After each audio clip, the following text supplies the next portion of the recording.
All right, guys, welcome back to another video. If you're new here, you enjoy daily gaming content, make sure to hit that subscribe button. So we have a bunch of stuff to talk about today. Lots of interesting things going on in the gaming industry already with patents and AI talk. And then we have this here, and this has to do with Star Wars Outlaws, which is probably one of my most highly anticipated games. We first saw this at the Xbox showcase. I believe it was right at the beginning of the show. And to me, it was a huge surprise that they did announce and show this game off there. So really was happy to see that. This comes from Massive Entertainment, who I really think is a great developer from the stuff that they have created with The Division and with Avatar. And now we have some more information as to kind of what we can expect from this game. We've seen gameplay. I think the gameplay looks really cool already. It's an open world RPG. You're playing as a scoundrel. You're going around and obviously going to be going on different types of missions. You can actually do missions for Jabba the Hutt. And they say here that you can actually take these missions on and even betray Jabba the Hutt if you want, which already that alone to me sounds like that would be a ton of fun. The game itself, although open world, they do say here isn't going to be like a 200 or 300 hour epic unfinishable RPG. So it will be a manageable open world RPG, but I'm guessing with all of the side content that's going to be in this game, you're probably going to be able to easily spend 100 or so hours and continue to do stuff. But if you're just trying to get through the main campaign, it isn't something that is going to be absolutely insane. So we have this interview here. Kotaku was interviewing Navid Kavari, who is the director of Star Wars Outlaws, and he gives us more information about the game world, what we can expect, all that type of stuff. And it sounds even more exciting now after reading this. So we'll just quickly go through this. And first of all, talks about the core gameplay loop as well as the different settings in the game. And he says this: the first of these is dense cities, bustling with activity and lively cantinas where you might find criminal syndicates and corrupt imperials mingling together. Second is our vast, mysterious, and stunning open environments, whether on foot or Kay's speeder. And finally, space, which players can explore on Kay's ship. So that is, I mean, cool that we're going to have all of the different areas in this massive Star Wars game, that you're going to be able to go to space, fly around. And I wonder how that combat, or if there is combat, or just kind of how that traversal is going to be. And then in the open world, I'm sure you're going to be going through an open world and there's going to be different things that you're going to be able to do. And then probably some of the more main missions are going to be in the density. So there's pretty much everything, if you're a Star Wars fan, in this game. That's what it kind of sounds like in terms of the settings overall. So pretty excited about that. Now, next, they talk about the goal of the game, providing a seamless experience from vehicle to vehicle, and that it's allowing fans to play as an intergalactic tourist, allowing them to travel around iconic planets. So that's cool. He says this: one of the core parts of the scoundrel fantasy is having your own ship, and that essentially being your home. Outlaws are traveling constantly and need to be on the move all the time. That's no different for Kay, who Kay is the main character, if anybody's wondering. You'll be able to go from on foot to your speeder to your ship and easily jump between planets. So that's cool. The seamlessness of it. I really do hope it's truly seamless like they are saying here. That would be awesome. They say space represents a super lucrative yet very risky experience for an outlaw. If you go off the beaten path, your willingness to explore will bring surprises as well. So you can go from taking on a contract to stealing an Imperial shipment, but then get distracted on your speeder and head off into the Tashara Savannah in search of an artifact, and the game will reward your curiosity. Awesome to hear. And that's what I was guessing it was going to be, as I said previously. I mean, there's probably going to be lots of stuff to do in this game, lots of things to sidetrack you away from the main mission, that you're going to spend hours in worlds. I know for me, I'm the type of person that I actually do love the Ubisoft open worlds. Like, I've spent hundreds of hours in the Assassin's Creed games and the big open world RPGs. Some people hate them. They think there's just too bloated, but for me, I like it. And I feel like it will be similar to that. Well, you'll always have stuff to do. Probably won't be as bloated as some of their bigger open world games, as we can see with a game like Avatar that just came out. They kind of took some of that advice and they reduced some of the bloatedness and some of the checklist stuff. But there will probably be always things popping up that you're going to be able to do in the open world before you go on to the next story, or you can just go straight through the story if you do want to, which is pretty cool.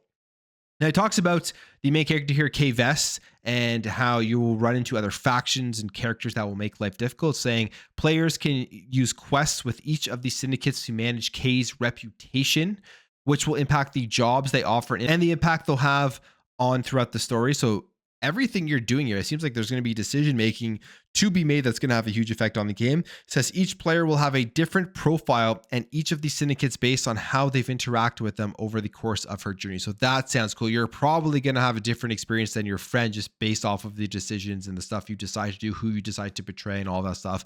I can't wait to see that in a Star Wars world. And then it says here that they shared more information about the game's settings and how it affects the story that Massive is trying to tell. They say the rebels are on the back foot while everyone is caught up and somewhat distracted by the ongoing civil unrest, where there's a vacuum that creates the perfect opportunity for the underworld to rise and gain power out of sight of imperial rule. So that is just some more information here for Star Wars Outlaws. And I absolutely can't wait to play this game. This one is really, really high up there and one that I'm looking forward to. We don't have an official release date. I believe it is slated for 2024. And then there were some rumors that it got delayed into the second half or the later end of 2024. So we may end up seeing this game in the September to December time range of 2024. I think this will be a great one to end the year if that's what happens. But who knows? It may also get pushed to 2025. There are so many games that I just hope that when they do release this game, it is in great shape. So really excited for Star Wars Outlaws. And the more I read about it and hear about, the more excited I'm becoming for this game. All right, let's jump over here and let's talk about Horizon MMO. So we know PlayStation has to make more games as a service. They have to make more multiplayer games. We're coming off the end of 2023 with just a slate of bad news from PlayStation, specifically when you think about The Last of Us 2 multiplayer game getting canceled. I think that's going to be a big blow to them because it's such a strong IP. They were probably hoping that it would just be raking in a ton of money consistently from the multiplayer perspective, something PlayStation does not have, and they need to be able to continue to develop their huge single player games, which are now going up to over $300 million to develop, something we did see from the Insomniac leak. But now we know Horizon is making a multiplayer game, and it looks like they are going to also be making an MMO, and it all seemingly is confirmed here. Not officially confirmed, so still take this with a grain of salt. It's not 100% official, but this person here on Twitter did some digging and essentially found what NCSoft, which is the partnership company that PlayStation entered into to create a MMO RPG style game with the Horizon universe. They say here, everything I have found about Horizon MMORPG to be precise, the game is now essentially confirmed to be in development, as an NCSoft employee posted a job listing on LinkedIn with a codename logo stylized similarly to the logo of Horizon Games. It's developed under the codename Project Skyline, with the initial codename being Project H. They're making it for PC and for mobile.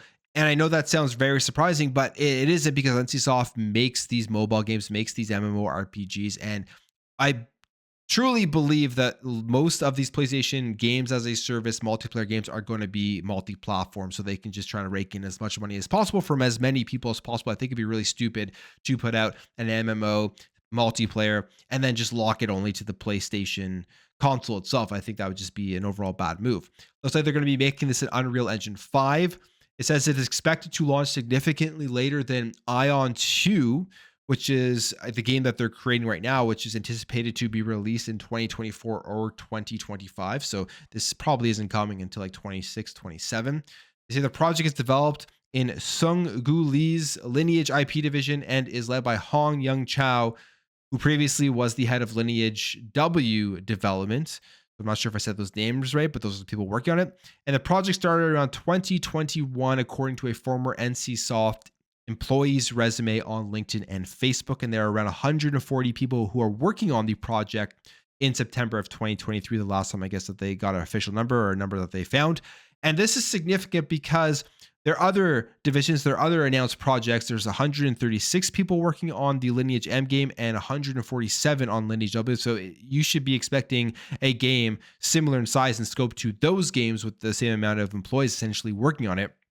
And they say here, as I've previously reported, NCSoft registered a domain for what appears to be a game titled Land of Salvation. Land of Salvation could potentially be an official title for the Horizon MMO. This assumption is based on the fact that it is the only unannounced game we know of that could be revealed soon. Of course, it could be some other project we are not aware of. But I have to say, I mean, you do look at the graphics here, Skyline Project. This is essentially the Horizon writing, the Horizon artwork, and PlayStation making an MMO RPG on mobile and on PC just makes absolute sense for what they need in their repertoire right now to get some other avenues of money to be able to continue to make their big first party games. So we'll see if this game just gets announced in 2024, and we'll see what it ends up turning into as a Horizon Universe MMO RPG online game. And why it's so important for them to make these games is because we did see this, and this comes via a post directly on PlayStation.com. They put out a blog post, and we have Post up here who just did a nice summary of the top 3 most popular games on PlayStation in 2023 by hours played, country by country. And what you will notice in this list, if you go through every country, and I'm not going to read over everything. I mean, you can look at Africa, you got East Asia, you got Europe here, but what you will notice on the majority of these lists is that Call of Duty, which is now an Xbox first party game, is in the top 3 most played games to pretty much everywhere around the world. You have games like FIFA as well as Grand Theft Auto in there, and Fortnite. I mean, those are the main games that are the top played most games by hours on PlayStation. What you will also notice is that not a single place in this list across the world does a first party PlayStation game show up as a top 3 game that has the most hours played. And I mean, this to me is 0% surprising. I've been preaching this. I've been talking about this for the last number of years. And whenever we see the fanboys going back and forth about first party games, and that's the major reason that people buy consoles and all of this type of stuff, I've always said that that isn't true. And as we continue to get more information, that gets proven to be untrue, which is why when Xbox said that they were releasing their games on PC and they were putting their first party games anywhere that Xbox Game Pass can be, I didn't think it was going to cannibalize their console sales. I didn't think it was going to cannibalize the ecosystem. I didn't think it was going to hurt Xbox, which it hasn't if we take a look at their actual numbers of users and all that type of stuff.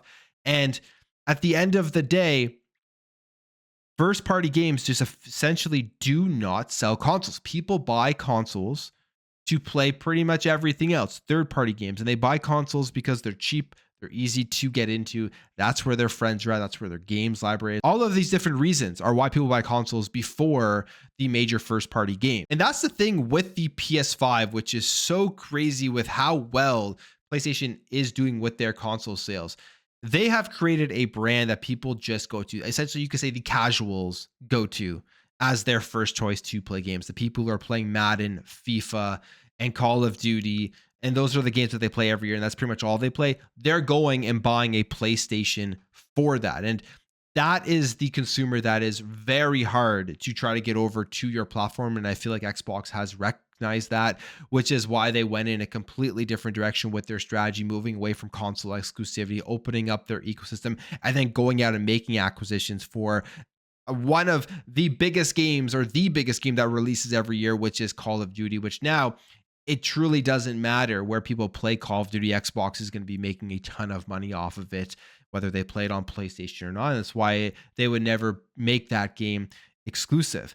PlayStation is just the platform that people pick up because of it's the top of mind. It's the marketing. It's what they know. It's the first console that they think of. And what do they do on their PlayStation?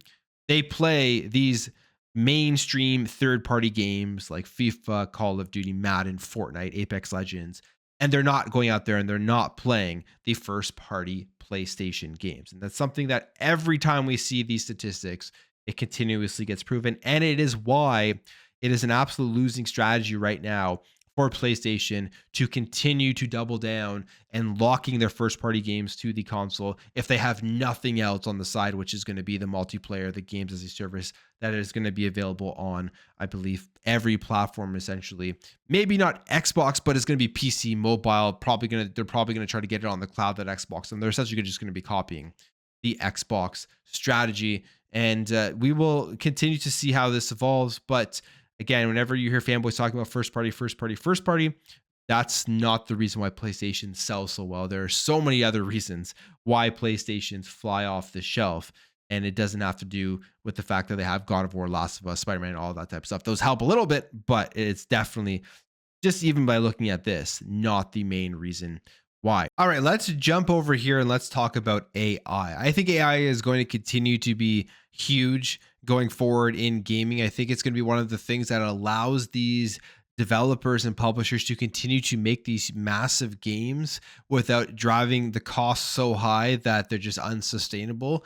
And we are seeing some more evidence of this going forward with some patents that we'll talk about after this, but also hear from Square Enix as they have announced that they are going to be aggressive in applying AI to their games. This comes via the Square Enix president, Takashi Kiryu, saying that the company will be aggressive in applying AI. And these comments were made in their traditional New Year's letter from the president that gets sent out every year. If you remember last year, the big thing that they talked about was blockchain and how they want to continue with going aggressively on blockchain, I guess creating those earn as you play style of games, stuff like that. And they're going to continue to do that. They do mention that here in this letter as well. But the main thing they focus on here is AI. And here are some of their ambitions. Here's what it says in the letter. We also intend to be aggressive in applying AI and other cutting edge technology to both our content development and our publishing functions. In the short term, our goal will be to enhance our development productivity and achieve greater sophistication in our marketing efforts. In the longer term, we hope to leverage those technologies to create new forms of content for consumers, as we believe that technological innovation represents business opportunities.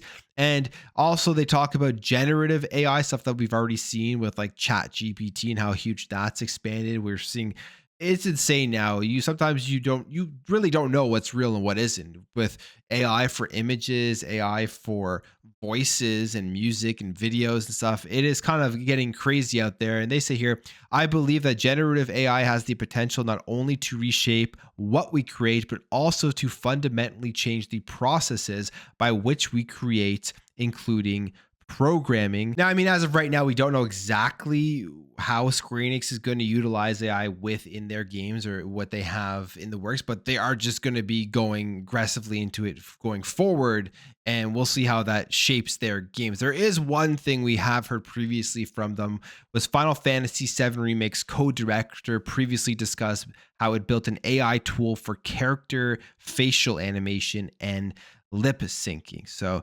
Square Enix is going big into it. This isn't the first time we've heard about the gaming industry or a big company who are going to be aggressive with AI.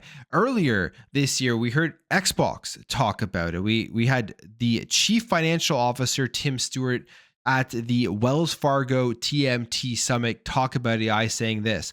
On the developer side, you think about the millions and millions of dollars in a game spent on localization, script, how you think about players moving from point A to point B, and you have non-player characters have dialogue. AI can take care of all of that. You now say, I need the player to get from A to B, and instead of having to write thousands of lines of scripting or code, you just have the AI get you from A to B. Things like localization and putting things in new languages.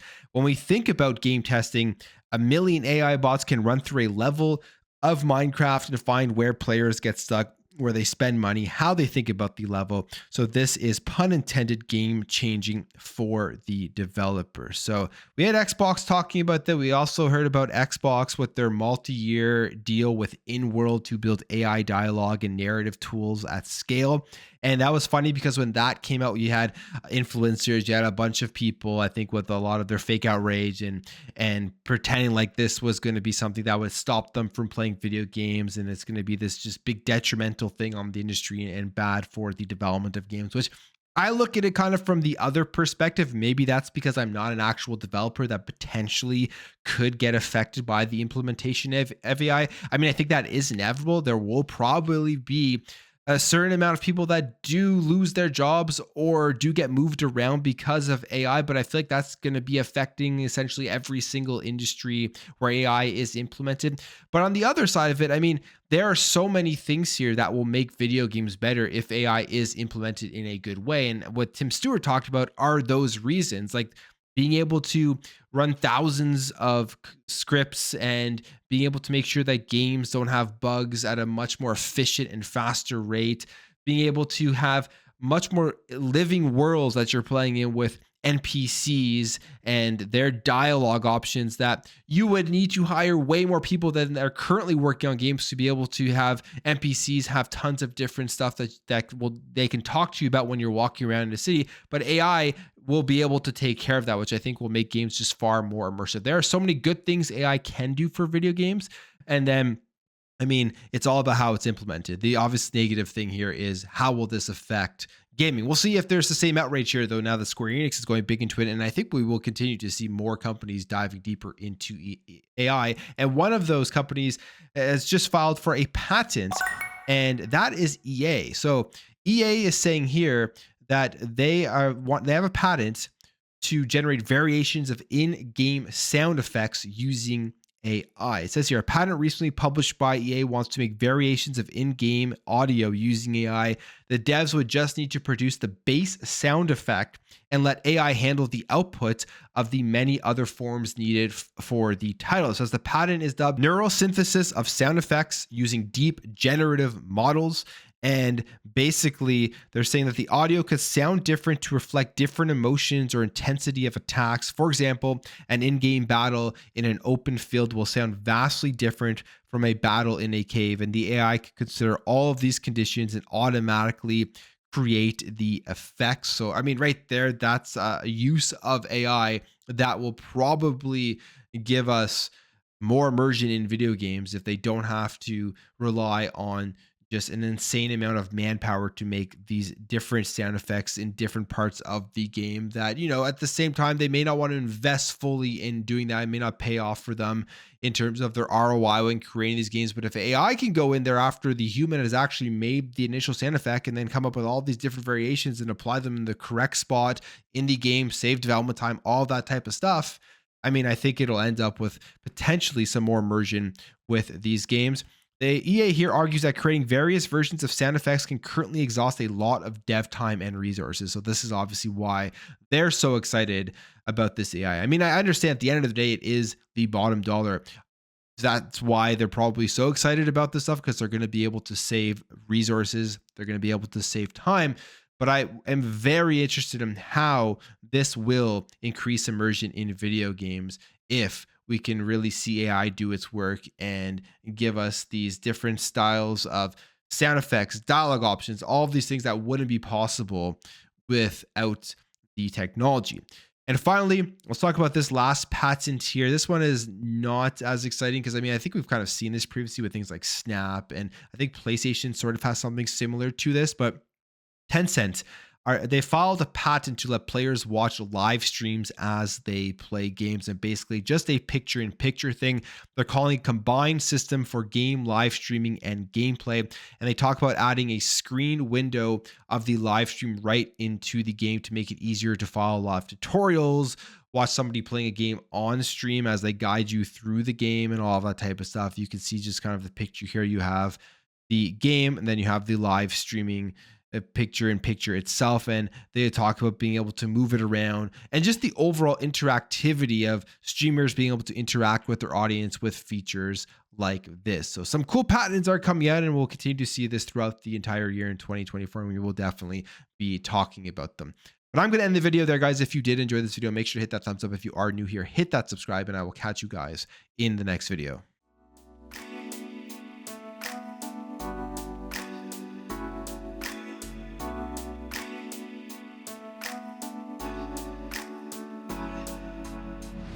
Bye.